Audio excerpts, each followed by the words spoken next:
At 14, just shy of 15, I found myself under the guardianship of my Aunt Agnes, a wealthy childless widow, while my parents worked in India.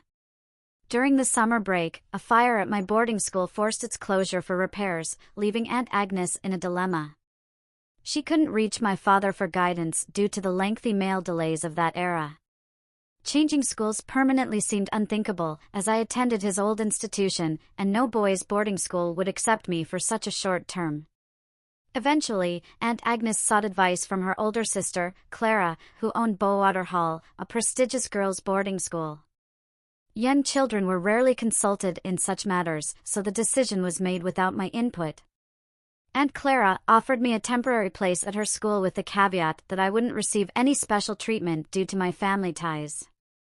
I learned of this arrangement just 2 days before my departure to Bowater Hall. During the train ride, I wondered how many of my old friends I would see again once my own school reopened, hoping that the boys I had come to dislike would be the ones absent. Arriving in the early afternoon, I was greeted by a young man who drove me in a horse and trap without uttering a word. He brought me to the front door, where the head housemaid curtly instructed me to follow her, no pleasantries like please or sir. It was a stark contrast to the respect I was used to from Aunt Agnes's staff. She knocked on a door labeled Principal, curtsied, and announced, "The new pupil, ma'am." Then she ushered me into the room before leaving me alone with Aunt Clara, who sat behind a large desk. "Hello, Harry. It's quite unusual for us to meet under these circumstances," she said, extending her hand. "Hello, Aunt Clara," I replied. "That's the first thing we need to address," she said, motioning for me to take a seat. "While you're here, you must call me ma'am, just like everyone else. Is that understood?" "Of course, ma'am. To avoid any misunderstandings, you should know I run this school with strict rules. Any student who disobeys me will be punished, and you will not be exempt. Is that clear?" "Yes, ma'am. The teachers in the graves have the authority to discipline students without my permission, unless the situation calls for something more severe. This didn't particularly concern me, as corporal punishment was common in schools at the time, and most parents owned canes or straps. The thought of being disciplined by women, especially in front of other students, was daunting, but I had no choice. Aunt Clara continued, "You have likely been informed that you will not receive any special treatment here." She paused for me to acknowledge her statement. "For instance, the girls cannot wear their own clothes, and I cannot make an exception for you, which means you will be required to wear the school uniform." I hadn't anticipated this interpretation. "You mean?" "Yes, exactly. The uniform consists of a black dress and a white pinafore, which you must wear along with the accompanying items." "Oh, Auntie, I can't wear that. It would be humiliating." "You seem to have forgotten 2 important points. First, you will address me as ma'am, and second, defiance will result in punishment. You can either comply immediately or face consequences, and I'm sure you'd prefer not to start your time here that way." Realizing I had no choice, I nodded begrudgingly. "Now, remove that insolent expression from your face, or you will feel my cane right now." "Yes, ma'am." "I'm very sorry, ma'am. There is one small difference in your situation. While all the girls sleep in dormitories, you will have your own room in the servants' wing. However, you must limit your interactions with the boy servants and certainly not befriend them. Is that understood?" "Yes, ma'am." Aunt Clara then rang a small handbell, and the maid returned with another curtsy. "Lucy will oversee you when you're in your room. You mustn't treat her like a servant, she has authority over you, and you will obey her. New girls typically receive 3 strokes of the cane from their dormitory maid each night for the first 2 weeks to help them adjust to the new rules. However, that won't apply to you." I let out a sigh of relief, perhaps a bit too soon. "Therefore, Lucy will give you 3 strokes each evening and an additional 3 in the morning to compensate for your lack of roommates." Turning to Lucy, who seemed to relish the situation, Aunt Clara added, "It hadn't occurred to me until now, but we can't have him staying here with a name like Harry. Can you think of a common girl's name that no one else has?" After a moment's thought, Lucy suggested, "How about Molly, ma'am?" "Excellent choice. From now on, it shall be Molly. Now take her, Molly, to the graves for the usual induction." Lucy curtsied and led me out, muttering, "You should have curtsied back. If you forget again, it'll earn you a very sore backside." I was taken aback, unsure whether to be more shocked by the requirement to curtsy or the fact that a maid had actually said arse. As we walked down the corridor, Lucy suddenly stopped and pointed out the window. A line of girls in white pinafores crossed the grounds under the supervision of a teacher. They were walking quietly with their hands clasped in front of them, a sight that made me uneasy. "See that, Molly? That's what you'll look like soon. Not the most appealing uniform, is it? In fact, it seems more suited for very young girls. If it helps, most of the girls dislike it almost as much as you do, judging by your expression. However, I can assure you that 200 girls will enjoy seeing you in it, as will most of the teachers and the maids." Horror filled me at the sight of the unappealing uniform I was about to wear. I also noticed one girl with a placard hanging around her neck, but I couldn't read it from where I stood, and 2 others wore bright orange conical hats. "What are those?" I asked Lucy. "They're dunce caps. If you end the school day wearing one in your class, you'll receive 3 strokes when you take it off until the next morning.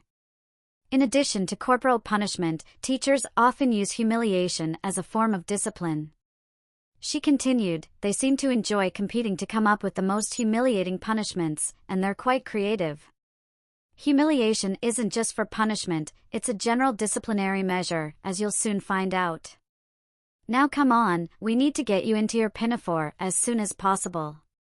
By the way, any girl caught not wearing hers can expect not to sit down for an entire week, but I assure you, that won't happen to you," she added with a mysterious grin. I hurried to keep up with her as she continued down the hall. She finally knocked on a door marked Graves. Upon entering, she curtsied again. "The new pupil, Graves." A voice replied, "Come in, Harry. Do you remember me?" Looking at the matron, I recognized her from years ago when she had been my nanny. So, this was where she had ended up after I outgrew her care. "I'm sure you remember how I expected you to show me respect back then, so let's see it. If you've forgotten, I'm sure you haven't forgotten about my behavior corrector hanging on the wall over there." I followed her gaze and saw a familiar leather paddle next to a 3-foot rattan cane. Slowly, I approached the Graves, knelt in front of her, and raised the hem of her starched apron to my lips. "My respects, Nanny, Graves." This custom was something my mother would have disapproved of entirely. "Good boy, you remembered well, except for that slip of calling me Nanny. Now repeat it with a curtsy before and after." I complied. "Now show my assistant the same respect." I knelt in front of Lucy, curtsied, and kissed her apron hem. "My respects, Miss Lucy. You won't do that in public, but you will always show us respect in here, or to Lucy when she comes to your room." At this point, Lucy, clearly pleased with my gesture, said, "If you please, ma'am, the head insists she be known as Molly while she's here and should be referred to as she." "Very well, Molly. Now let's have every stitch off you so that you can be examined and bathed." I hesitated. "There's no need for false modesty. I've seen you without clothes many times and have even washed your little Willie on several occasions. Don't worry about Lucy, she'll have to get used to this if she wants to be a matron herself." Despite myself, I hesitated. "Do I really need to reintroduce you to my behavior corrector so soon?"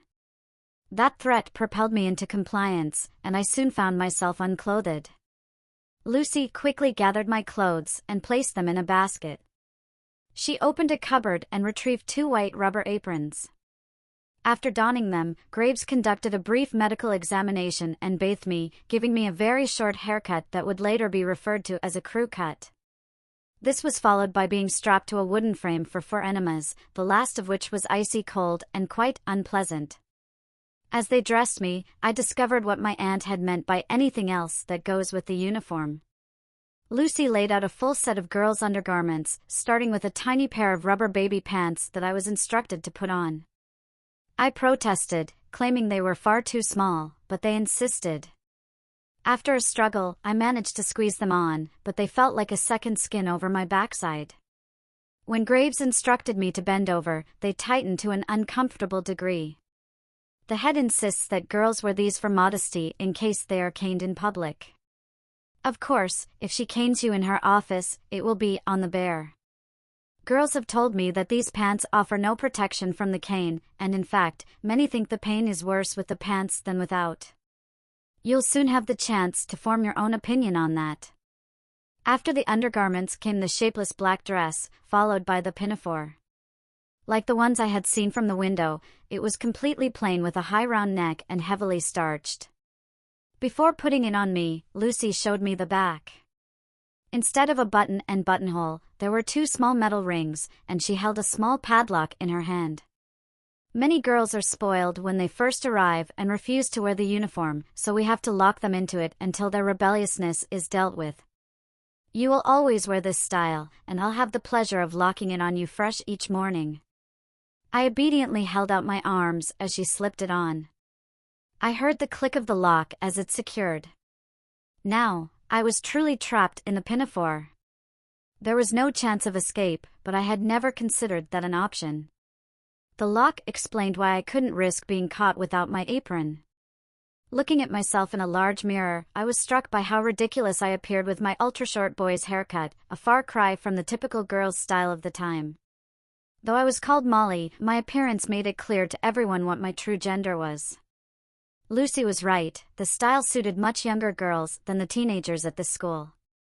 They would feel almost as embarrassed wearing it as I did. Both women erupted in laughter at my stunned expression upon seeing myself for the first time, and their amusement made me blush bright red, which only fueled their laughter. I was then warned that I was expected to keep my apron spotless at all times. It would be inspected several times a day, and any girl found with even the smallest smudge would be caned and forced to wear a placard that read, "Slattern," for the rest of the day. Now Lucy will take you to your room, where she will explain a few more things and leave you to reflect on your new situation while you wait for supper. Lucy removed her rubber apron, hung it back in the cupboard, curtsied, and muttered, "Copy me as best you can, for now." I clumsily imitated her curtsy, and then she led me to my room. Once we were out of Graves' earshot, Lucy said, "I'll tell you this unofficially, if you upset any of the girls, they can easily dirty your apron to get you into trouble, especially if they band together. So, I suggest you do your best to avoid making any enemies among them." As we walked, she added, "Now you see what I meant about humiliation, the rubber pants, the lockable pinafore, and let's not forget your haircut. You saw how incongruous it all is with the pinafore. Honestly, you look quite ridiculous, and the girls will love it. And then there's the kissing of my apron hem. That's a new one for me. I suppose Graves had forgotten about that custom until she saw you again. I expect she'll have all the girls doing it for her now. If not, I'll make sure to suggest it. Once the girls are used to the idea, I'll inform the dormitory maids that you do it for me too, and soon, all the girls will follow suit. The next step will be to spread the word that you are indirectly responsible for the change, and they'll resent you for it, making your life here a total nightmare." Once inside my room, she continued, "Have you forgotten already about showing me proper respect? I see they remembered to include a cane here. Do you want me to break it in, Molly?" I shook my head, curtsied, and knelt to kiss her apron hem. Lucy then opened a small chest of drawers, revealing more girls' underwear and rubber pants. She also showed me the wardrobe, which contained a couple of additional dresses, several more pinafores like the one I wore, and 3 with frills on the bibs, shoulders, and hem. "These are for evening wear after 6 p.m., Lucy explained. And the frilly mob cap goes with them, especially for church services in the village. Church services in front of the local villagers, especially their children, dressed like that." Just when I thought I had reached rock bottom, something new was added to my misery. Hanging in the wardrobe was a white rubber apron, which Lucy explained was for cooking and laundry lessons and for when I was assigned kitchen duties as punishment. When, not if, mind you. I was also to wear it while cleaning my room. I was responsible for keeping it spotless. As Aunt Clara said, Lucy was not my maid, I was to follow her orders. Before leaving me alone with my despair, Lucy gave me a brief lesson on how to curtsy properly and when to do it. If you're ever in doubt about whether it's appropriate, I suggest you play it safe and just curtsy. There's another school custom I must mention, though it's a recent one. It was introduced about 6 months ago by Mamselle. I believe they practiced it at her old school in France. Every morning, the school day begins with a confession session. Each girl who hasn't been punished for 3 days must say, "Please ma'am, I haven't been punished for 3 whole days, but I must have done something during that time to deserve a good whipping, so will you please give me one now so I can have a clear conscience?" She then receives 6 hard strokes. Sometimes several girls in each class are in this situation, so the day starts with a lot of crying. Mamselle had her own preferred method of punishment, using a French martinet. This instrument resembled a miniature cat-o'-nine-tails specially made for children. Her version had 10 slender leather thongs.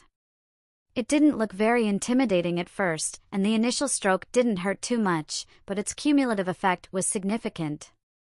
Imagine, 10 strokes with it meant 100 tiny lashes, most of which fell on top of the previous ones. We tried to avoid it just as we did the cane, but Mamselle kept a list of names and made sure every pupil got at least one taste of it each lesson. Her favorite pupils typically received 6 strokes, while others faced 10 or 12. As a boy, I was never going to be among her favorites, regardless of how well I performed in French, and a tick against your name didn't prevent you from receiving a second or even a third spanking. Her list simply ensured no one was overlooked. But don't worry, you won't have to deal with that for a couple of weeks. Why not? I asked, my innocence showing. Because I'll be caning you morning and night, don't you remember? Speaking of which, you haven't been caned this morning. But I wasn't even here then. I protested. Doesn't matter, this keeps the record straight. Please fetch the cane. Have you noticed how sarcastically people in authority say please when you have no choice? This wasn't straightforward at all. As I learned at Bowater Hall, a caning came with a little ritual designed to heighten the experience.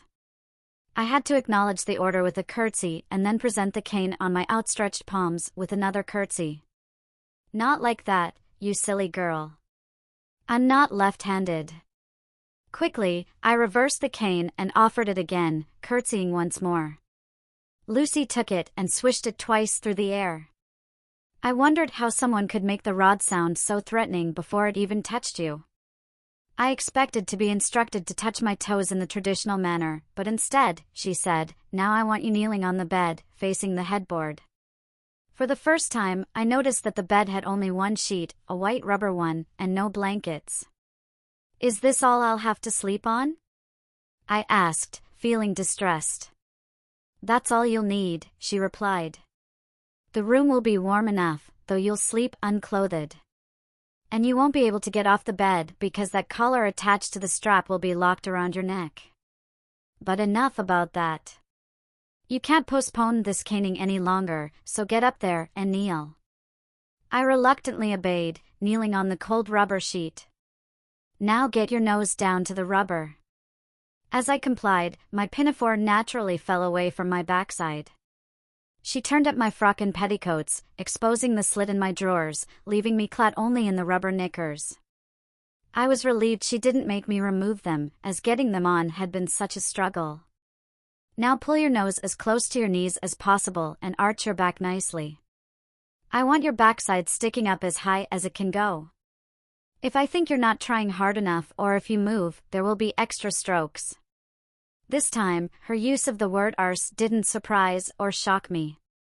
She positioned herself beside me and took aim. Slowly and deliberately, she delivered 3 sharp strokes across my backside, waiting about 10 seconds between each one. The knickers offered no protection at all, and I suspected they actually intensified the sting of the caning. Lucy left me kneeling there and hung the cane back on its hook. When she returned, she inspected her work, rubbing her hand over my sore bottom. Eventually, she allowed me to relax and sit on the mattress. I gasped as my bare thighs met the cold sheet. "That cane really hurt, you know?" I said ruefully. "Of course it did, you silly girl," she replied, clearly enjoying my discomfort. "It was meant to. Most of the canes used here are specially made for us. Let me show you." She retrieved the cane again and showed me the tip. The center was a dull gray color, and she explained, they drill out the cane for about 2 or 3 inches and fill the hole with molten lead. This makes the cane heavier at that end and gives it more flexibility. Those 3 strokes were on your knickers, but tonight they'll be on the bare, so you can compare the two. "It's easy for you to talk like that," I complained. "You don't get the cane. Don't speak to me that way, or you'll receive another dose." "And what makes you think I don't get the cane?" Lucy replied. "Graves canes all the maids regularly, including me, the head housemaid. Every Sunday morning, after church, we maids have a disciplinary parade with a confession session just like you girls. We have to confess if we haven't been punished during the previous week, and if we haven't, we receive at least 10 strokes from a cane just like this one. However, not many maids find themselves in that position because Graves keeps very tight control over us." "Yes, I can imagine she does, from what I remember of her as my nanny." "I can well believe you know exactly how she operates," Lucy said with a grin, her good humor returning. She instructed me to lie down and rest for an hour until she came to fetch me for dinner, during which time I would meet my teachers and fellow pupils. She locked the collar around my neck. "Just one more thing before I go, Molly." "How old are you?" 14. 14, miss," she corrected me. 14, miss, I repeated. "I know that, but when will you turn 15? "In about 3 weeks, on the 17th. "Well, make the most of your last 3 weeks of freedom." "What do you mean by that?" I hurriedly added miss as I noticed her frown. Every girl's 15th birthday is marked by being put into stays. Very tightly laced stays, I should add. "But surely that won't apply to me, miss?" "Why wouldn't it? After all, you're already in a pinafore and wearing rubber baby pants like the other girls. What makes you think you'll be exempt from the corset?" "I suppose not," I groaned. "I suppose not either. So, as I said, enjoy the next 3 weeks. Life will never be the same once you start tight lacing." But some of those girls we saw from the window earlier must have been over 15. Of course they were. But remember, the loose dress and this style of pinafore conceal a corseted waist. You can bet most of them were tightly laced, judging by the way they walked. You'll find out soon enough. Girls are paired in their dormitories, and each one laces the other up, ensuring there are no gaps. Teachers or maids do random checks, and any girl found not fully laced gets 6 hard strokes, while the one who did the lacing incorrectly receives 9. But you won't have to worry about that. I'll be the one lacing you up each morning, and I won't risk getting caned on your behalf. After 2 weeks in your first corset, you'll be given a smaller one, and so on, until Graves is satisfied with your waistline. "I think we're going to have a lot of fun together, don't you?" she said.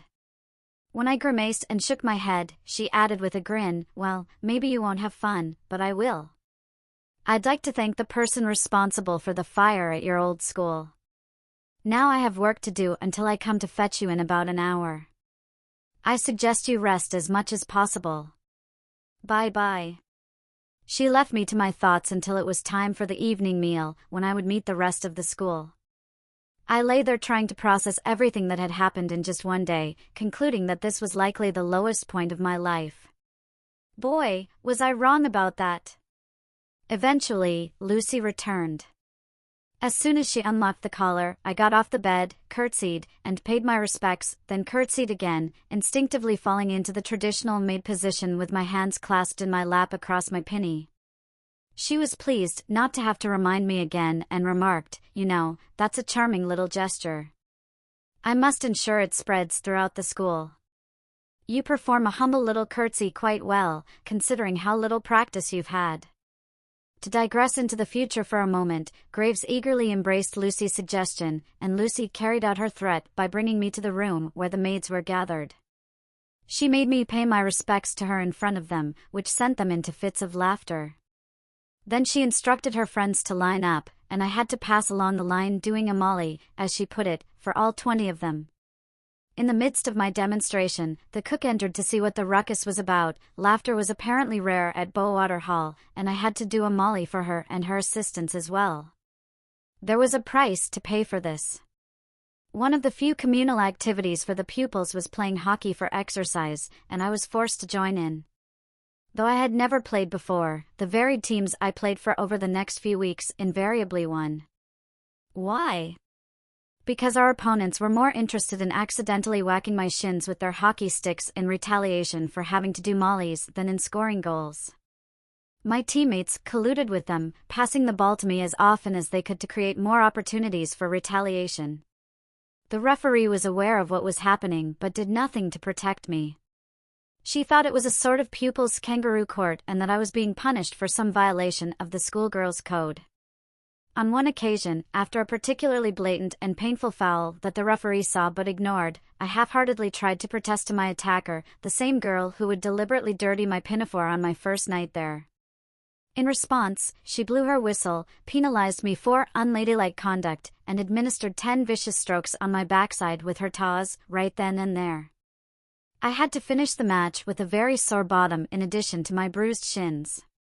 After about 6 weeks, doing a molly became a custom and tradition at Bowater Hall, just like the morning confessions. While the anger subsided, it never completely vanished due to the nickname Lucy had given to the new practice.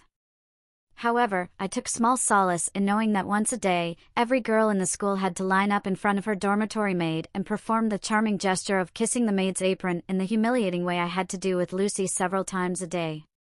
Back to now. Lucy then led me to the school dining room, where the girls and maids were waiting expectantly.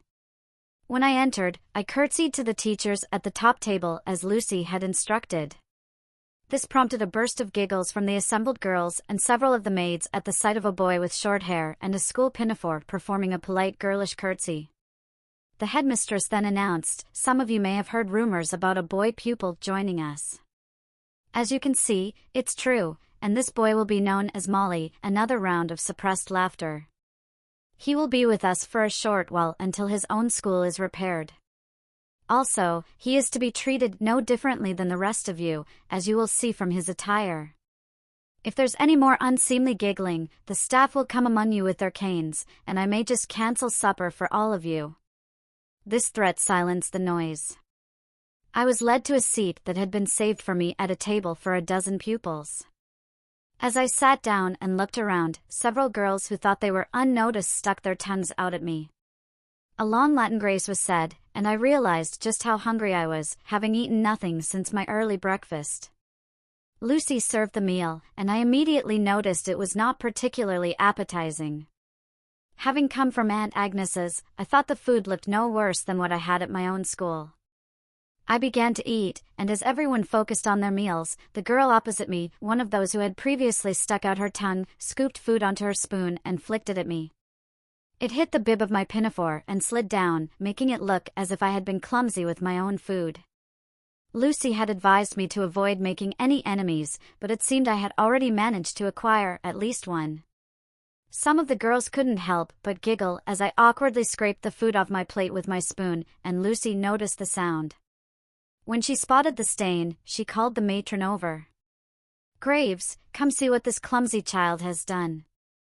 The matron seized me by the ear and yanked me to my feet. "The punishment for spilling food on yourself is 6 strokes of the cane at the end of the meal, and you will wear a rubber bib like a baby at mealtimes for a week." All the girls in the room seemed to pause their meals to watch what was happening to the new pupil, except for the girls at my table, who were well aware of the real story and continued eating, pretending to be innocent while waiting to see if I would say or do something foolish. I didn't disappoint them. I indignantly exclaimed, "It wasn't me. It was her," pointing across the table at the real culprit.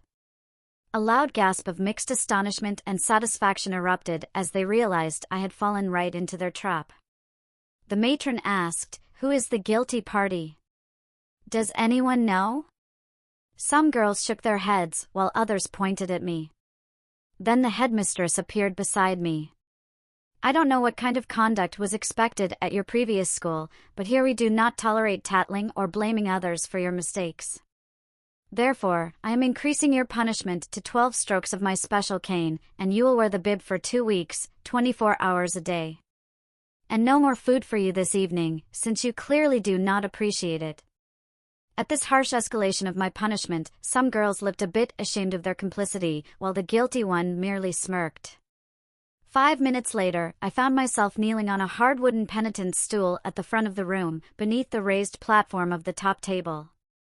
In addition to my pinafore, I now wore a humiliating bright yellow rubber bib, which was locked on. As Lucy fastened it around my neck, she leaned in and whispered, "Well, I did try to warn you, but I really don't understand how you could make an enemy so quickly." She knew exactly what had happened, but it was clearly a case of girls banding together, while the innocent boy prepared for a night with a well-whipped backside. I couldn't respond because my mouth was filled with a large, oversized baby's pacifier, which I was told I could only remove when I was eating or answering a teacher. While continuing to wear the bib normally, it would hang around my neck on a brightly colored ribbon, but for now, it was tightly secured in place. I glanced at the punishment block, equipped with straps to hold the victim down, and the special cane resting on top of it. From its slim white shape, it appeared to be made of whalebone, no thicker than a knitting needle, about 1/8 of an inch thick. It looked like a fearsome instrument of correction, and I could easily imagine myself howling after only a few strokes in front of all these young girls. While the pacifier might serve as an effective gag against talking, I had no doubt that any squeals I made would be heard throughout the room. A subdued atmosphere filled the dining room as everyone awaited the end of the meal. After another 5 minutes, my knees began to ache terribly, and perversely, I found myself wishing for the meal to end so I could get the punishment over with and relieve my knees. Little did I know, the punishment included kneeling there for an additional 2 hours after the final stroke had been administered. As I knelt, awaiting my entirely undeserved punishment, I remembered I was also due to receive 3 more strokes from Lucy on the bear later that evening, in addition to the dozen I was currently waiting for. I thought it unlikely that Lucy would cancel them or offer a token 3, considering her earlier remark about keeping the books straight. I believed I was on the brink of the worst 3 months of my life, but once again, I was very, very wrong. I had no idea just how bad things would become, as there were factors about the future that no one knew at that moment.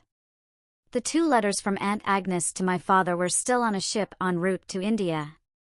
The first informed him of the damage to my school, while the second provided a brief overview of the interim arrangements. By the time my 3-month period would be up, my father's reply would arrive, stating that he believed his 2 sisters were far better positioned to make decisions than he was from such a distance, and that he would abide by whatever arrangements they made. He even added that he knew Bowater Hall maintained high academic standards and personally thought there would be very little difference if my interim education continued until I turned 18, when he was scheduled to return home at the end of his tour of duty. In his ignorance about my true situation, he had no idea how much pain and humiliation were contained in that very little difference. "That is if nobody minds," he would add. I minded very much, but my opinion didn't count. Aunt Clara certainly didn't mind. The extra fees were a bonus, and the amusement of having a boy to torment was a delight for her staff. Aunt Agnes, oblivious to what the no special treatment entailed, also didn't mind, as it relieved her of the burden of making further decisions about accommodating me during school holidays. Since most girls' parents were abroad like mine, Bowwater Hall did not send girls home during the holidays. In fact, there were no holidays at all, which gave the place more of an orphanage vibe than that of a boarding school. Lucy was thrilled by the news, as her fun period had now been extended to 3 years. Shortly after my arrival at the school, Aunt Clara promoted her to assistant graves. Aside from the new title, a change from maid's cap and apron to nurse's attire, and a modest pay raise, her duties remained largely the same. However, her new position exempted her from the graves' weekly discipline parade. This was particularly welcome, as graves had included doing a molly for all maids during this event. While the maids enjoyed having the pupils kiss their aprons, they definitely disliked kneeling and humbly kissing graves. They seized every opportunity to take revenge on me by reporting violations of school rules, usually when I was completely innocent. They didn't need to provide proof, merely claiming that I had done whatever I was accused of was enough. One consequence of this was that, during my first 3 months, I was caned almost daily and thus only had to participate in one confession session. I'm convinced that the only reason I was allowed to experience it at all was because Lucy instructed them to lay off for a couple of days so I could have that moment. So, Sundays after church became Lucy's free time, and she decided to share that time with me. She initiated a weekly routine of giving me enemas, insisting they were for my health. When I got cheeky and asked if she had them for the same reason, she retorted that this did not apply to grown-ups and then gave me a harsh caning for being impertinent. After that, I learned to watch my words and recognize that Harry/Molly was truly in a no-win situation. Lucy devised a ritual for these weekly enemas. First, I had to do a Molly, and then I had to strip completely and fold my arms behind my back. She would then fasten my wrists together with a strap. While this wasn't strictly necessary, since there was no chance I would defy her, it allowed her to handle me as she would a small child. That was how I was dressed, or rather undressed. Lucy, on the other hand, had a special apron for these sessions. It was soft toweling with a rubber lining to make it waterproof. This type of nursery apron was typically worn by nannies to bathe and change young children. Lucy always referred to it as her baby apron, not a nanny apron.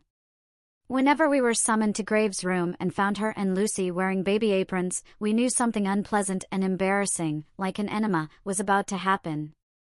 The same applied if they wore rubber aprons over their uniforms. At the end of each session, Lucy would announce that I was to be spanked for one reason or another, none of which ever seemed valid to me. She would then turn her apron inside out so that the rubber lining was exposed. Grabbing my penis, she would drag me by it to a low stool where a paddle rested. She seemed to have 3 different types, one made of flexible rubber, another stiffer leather, and a final wooden one. It hardly mattered which she chose, as I quickly discovered they all hurt a great deal. I was required to lie there quietly with my bare body against the rubber lining of her apron, which somehow intensified the experience. Lucy claimed this was in case I had any accidents, but she never explained what she meant. As a very young Victorian teenager, I had no idea what she was referring to, and the way she said accidents made me reluctant to ask. There was never a set number of strokes announced, and she continued to spank me until my backside was quite red and sore. Once I realized I needed to be sobbing for her to decide I had received enough punishment, I stopped trying to be a brave little soldier and hold back my tears. I never attempted to fool her by crying too quickly, as I knew she would see right through that, and it would only make things worse for me. The session concluded with me showing my respects once again. Thus, this weekly routine of enemas and spankings became part of my schedule. The time between church and lunch on Sunday was one of the few free periods granted to the pupils, and the others quickly noticed that I was always late in joining them. They speculated about what was happening, although they didn't know the specifics, as my red, puffy eyes and the stiff way I walked gave me away. As a result, they started to feel sorry for me, and I finally began to make some friends. This change led to a decrease in my torment. Then, my main tormentor found her apron dirted 3 days in a row by my new allies. She had no clue who was responsible, as my friends cleverly ensured that I appeared completely innocent. When she faced a third caning along with another day of wearing the slattern placard, she suddenly snapped and accused me of the mischief. She had fallen into the very same trap she had set for me earlier.